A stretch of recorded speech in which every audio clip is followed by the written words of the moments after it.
Hello, this is Frank Simon, and we have the rest of the news for you. Our two special guests are John Brewer, right here, and Cindy Marlowe. Hello. So we're ready with the rest of the news. Okay, let's show the videos then. Which one's the first one, John? Are we going to see? The first one will be the fact that they're having a Chinese summit in Alaska. You know, Yes. the typical thing, just to prep this, is when things aren't going well at home, you know, presidents often turn to foreign policy, and I'm sure that President Biden is looking for something good to happen out of China. But I just got a news update that said things didn't happen that way. Well, let's hear it. Let's see. Okay. Let's see this. Now this is what. The Chinese are going to tell him what to do, I guess. Unfortunately, that is what. After turning America into an immigrant dump, some well-meaning Democrat elite must have told Joe that meeting the Chinese is the most optimistic thing to do in pessimistic times. And guess what? Joe fell for it. And the first formal dialogue between US and China after President Biden took office is currently underway in Alaska. Hi and welcome.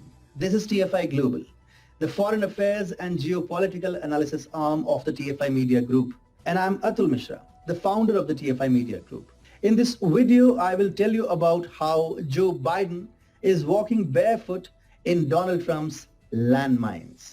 The Alaska Dialogue, now being held, is seen as an attempt to resuscitate Sino-US bilateral ties. But little does President Joe Biden knows that he is walking into a series of landmines which will blast the Democrats' electoral fortunes in next year's midterm polls. What's worse, the Biden administration has already hit the self-destruct button and is speaking to Chinese officials in Alaska as of this moment. China is coming to the talking table with a rather vast laundry list of do's and don'ts for the US. Moving on, a recent Global Times article has provided great insight into what the Chinese hope to achieve from the said talks. Even if no constructive rollback of trade tariffs or sanctions is achieved immediately, China is drawing the red line for the Biden administration on many issues, which include those of Taiwan, Hong Kong, Xinjiang, and Tibet. Apart from these, China also wants US to keep a safe distance from commenting on its aggressive postures in Japan's water, particularly near the Senkaku Islands. Essentially, China will bluntly be telling the US to follow the one China principle, or Joe Biden could end up facing some severe music. However, Joe Biden can do none of this, although he has experimented the same, which resulted in him facing severe domestic backlash. Recently, Joe Biden sought to dilute the severity of the CCP's genocide of Uyghur Muslims in Xinjiang and cited China's different cultural norm as somehow an excuse to validate the ethnic cleansing of Uyghurs. China wants President Biden to reverse all of Trump's anti-CCP rhetoric and strictly adhere to the one China policy, followed by a gradual rollback of trade tariffs and sanctions. Well, Okay. so the Chinese are persecuting some groups. They're persecuting the Muslim Uyghurs. That's something that they have. You know, Been they're doing a harvesting while. organs. Yeah. I mean, that's Muslim who? Muslim Uyghurs. They're called Uyghurs. Uyghurs. Just a group And of it's Muslims. like 1 million or so Wow. of them in one province, and they've actually concentrated them in one province. They kind of made them go there, forced them to move there? Well, they were somewhat there, but they can't move. It's like having a whole landmass that is you're imprisoned in that. Wow. So, and they want to deny that they do this, of course, and they've had very limited access for outside groups, humanitarian groups, to go and investigate.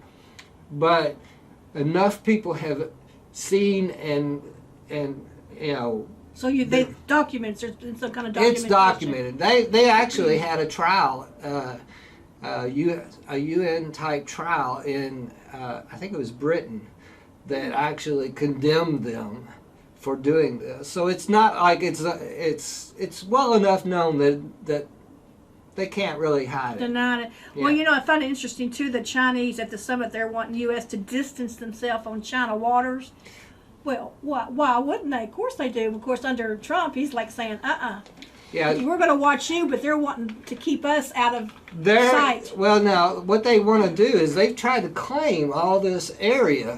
Yeah. They have what they call a 9-dash line, and it's all of the South China Sea, and it includes the territories of actually about 6 other countries, Like Philippines. like the Philippines and Vietnam, and That are international waters. that are international waters. Yeah. And That's they're trying right. to say stay out of these. Plus, they want us to stay away from Taiwan and Oh, yeah. and all that. Even though they took over Hong Kong and violated the agreement that Oh, yeah. yeah. So, but they have one card on Biden that they have the Hunter Biden thing that they intend to try to play if President Biden Biden doesn't obey them. So Okay, let's see what else you got. that's where we are. Let's see here. Let's go on. This is Biden to Harris. Biden to Harris. I think that it is reasonable to Matt ask Gaetz. whether the transition to Harris has already begun, with Biden pushing her to meet with more world leaders, with Democrats on the Armed Services Committee sending a letter to Biden wanting to diminish his ability to have full control over the nuclear arsenal. We are seeing a Joe Biden who I think is diminished, and I don't know the acuity of that, but when you look at the procedures underway, it would not be unreasonable to think that we won't see Joe Biden as a candidate in 2024. Mm-hmm. We'll see Kamala Harris running for election as the incumbent. And he is from Florida. He's a representative congressman from Florida. Yeah. I really like him. He's spoken out the whole time for Trump during his term.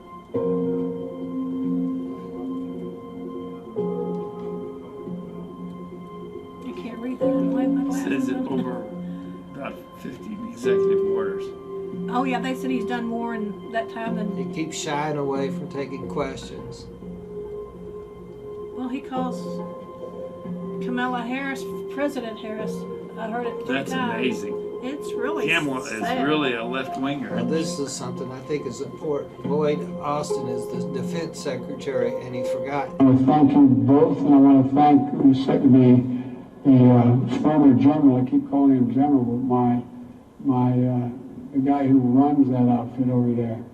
I want The to guy make who sure we runs the thank outfit. the Oh, Secretary it's of kind of Defense. sad. It is almost It sad. is Recommend sad. what we just It's so talked about. sad that and for recommending he's lost that these 2 women memory. for promotion. Aw. Thank you all. Kind of felt sorry for him there for a minute. But I mean, you can't feel sorry for him because he's running our country, That's right. That's right. running or ruining. It just happens. Ruin Ruining it. it. Yeah. Okay. Look at the price of gasoline gone up to $3 a gallon practically. Well, and how did that happen? It happened because The he pipe- closed the federal Keystone pipelines, our federal. Keystone Pipeline. He closed that, and he also closed the access to federal lands as well. Like So, in what, Louisiana and wherever Nebraska, they were are still doing Yeah. drilling Yeah. and everything.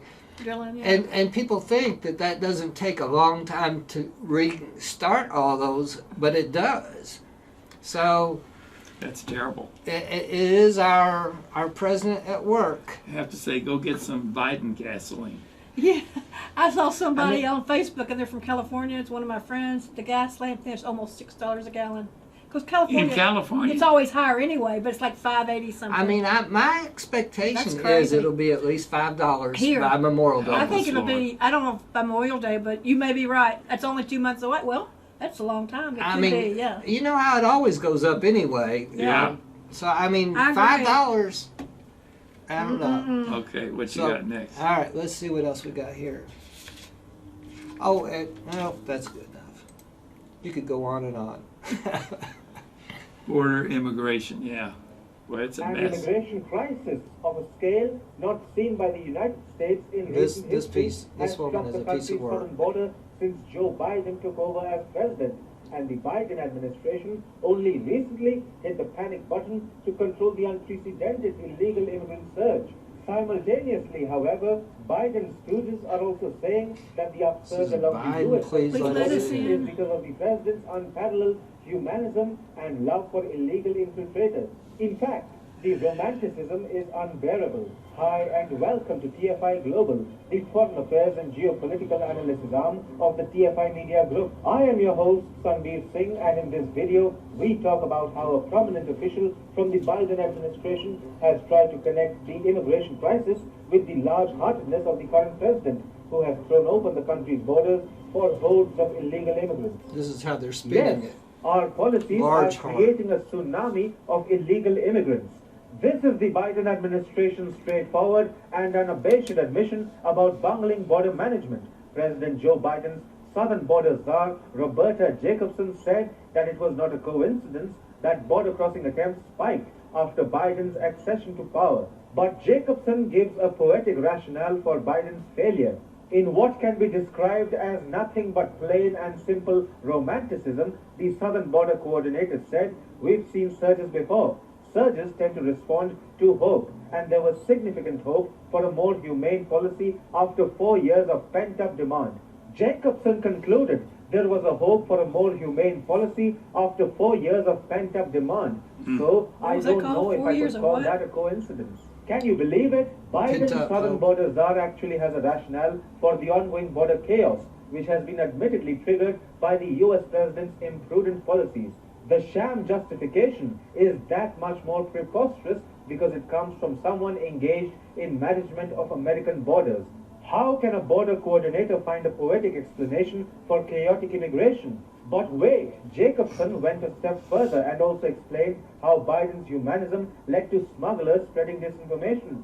She said, but the idea that a more humane policy would be in place may have driven people to make that decision. But perhaps, more importantly, it definitely drove smugglers to express disinformation, spread disinformation about what was now possible. So, the Biden administration is shamelessly admitting and justifying its blunders. Yeah, they're smuggling in people, and not just drugs, but people too. Yeah, And children, that's what's sad. Yeah. That child trafficking is soared again.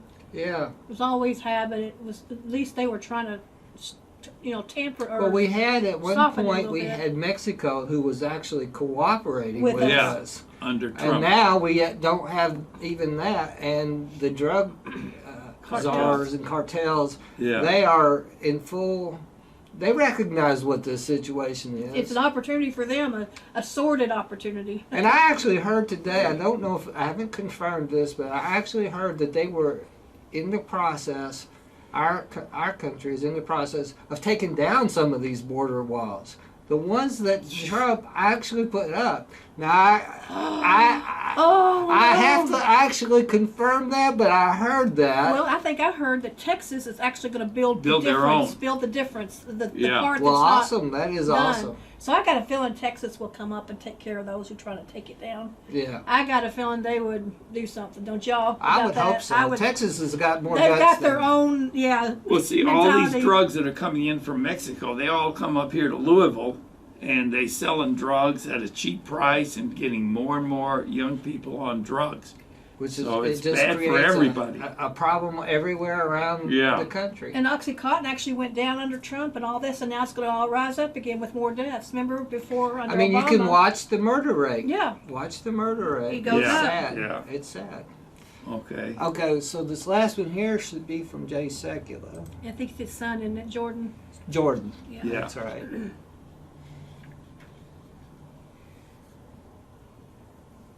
Often in our country, and it's something that works throughout the world and kind of world history, but is when you don't look back on history, it repeats itself. When you don't remember what had happened, and especially bad actions, they have a kind of a sense of happening yet again and saying, "Oh, I can't believe this is happening." Well, really, because you should have looked at what was happening 8 years ago, 10 years ago. We're not talking about ancient history here either. We're talking about pretty current modern history.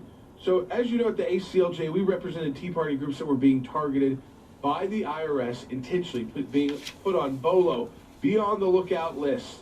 by the IRS to silence the Tea Party movement after they showed their effectiveness in the midterm elections before it got to the general election when Barack Obama was up for re-election.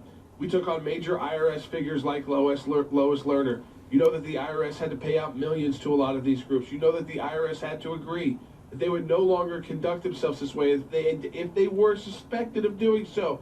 They've already agreed that it was wrong, that putting together these groups, putting together these lists was wrong. But now we've got legislation moving. Legislation like H.R. 1, which has a whole lot of bad things in it.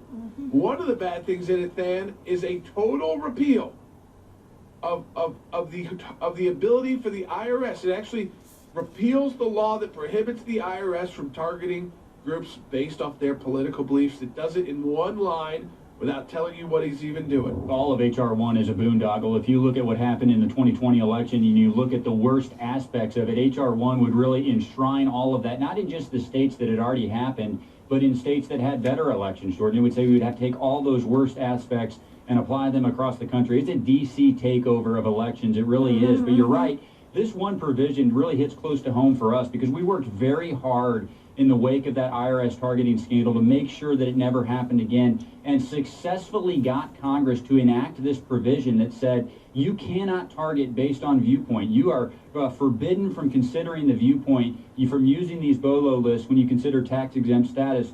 Jordan, that's been a part of the law for the last several years. This one line, it's section 4501 in H.R. 1, it repeals that prohibition. The fact that they want to go back to a time when they could target groups without fear of losing their jobs, without fear of criminal investigation, civil violations, doing away with the, quote, Lois Lerner rule, just tells you how much they want to silence you as conservatives. They know conservative activist groups are powerful and strong and can make a difference. That's amazing. Wow. That Now, was Josh Hawley on there talking earlier after Secular, right? Wasn't that Josh Hawley? I think so. I really like him. okay, now we can call Congressman Yarmuth Yes. and tell him to vote against House Bill 1. And his number here in the Louisville area is, of course,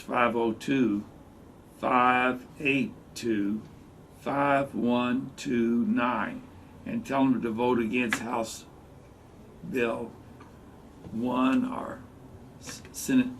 Yeah. Actually, they call it H.R. 1, which is means House resolution. Yeah. And I'm not sure, there is a little difference between the two, but H.R. 1, yeah.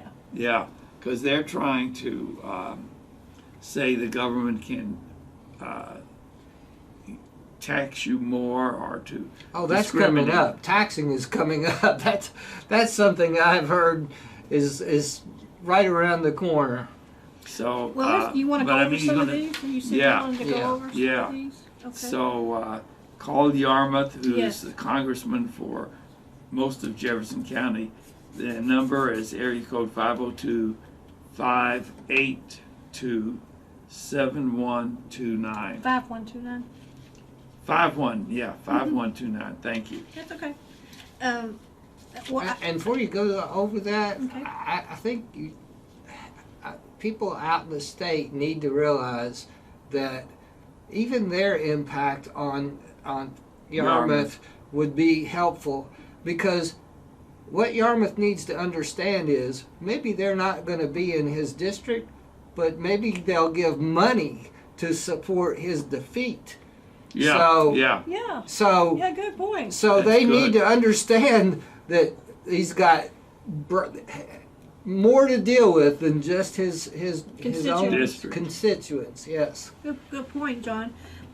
The first Other part of H.R. 1 is taxpayers are forced to pay more and more for candidates. In other words, if they say Yarmuth gets $1, the federal government would also give it's 6 to 1 6. ratio, yeah.